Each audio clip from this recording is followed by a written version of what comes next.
principles are so important, and an ethical leader prioritizes principles over personal gain, and his or her value continuously enhanced over time. If you think that you're going to run this on a rules basis, you'll find consistently the rules are insufficient. You've got to ultimately rely on the principles. So the whole point of the board meeting is to deliberate on and to decide on matters within the ambit or the scope of the board. So Section 73 goes further to talk about how resolutions and voting is done. Each director has one vote, and a majority of votes in favor of a resolution means that the matter is approved. When you damage a relationship, you are unethical. If you damage a relationship with your employer, with your shareholder, with your stakeholder, with a citizen of the country, or with the government, you are being unethical. Because you can do lots of things which is legal, but it's unethical.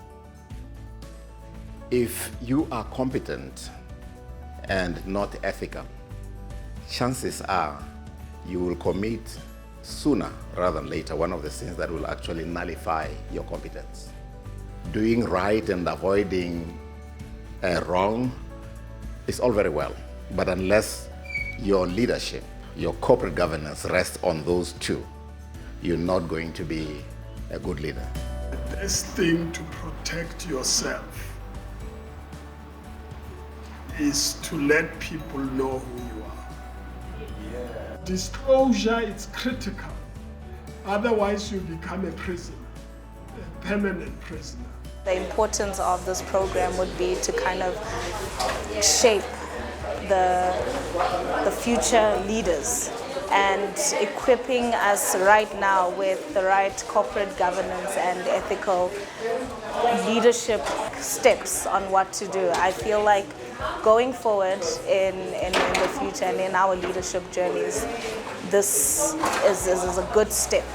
With corporate governance, there's an opportunity for us to do things better in such a way that we build up and we create a system that continuously builds and uplifts. I think we learned a lot about corporate governance, the creation of sustainable businesses that are stable, that will last generations, that we can hand over to our children for the future as well. For us, it's easy to be interested in directorship without really understanding the consequences of that decision and how it affects not only the companies, how it affects societies, how it affects the economy of the country, the global politics and the global trade. We certainly have a leadership gap in our continent, in our country, and this is an opportunity for young aspiring leaders, but also for seasoned leaders to start engaging on principles of leadership that will address this gap and hopefully have a positive impact on our future prospects as a country and a continent.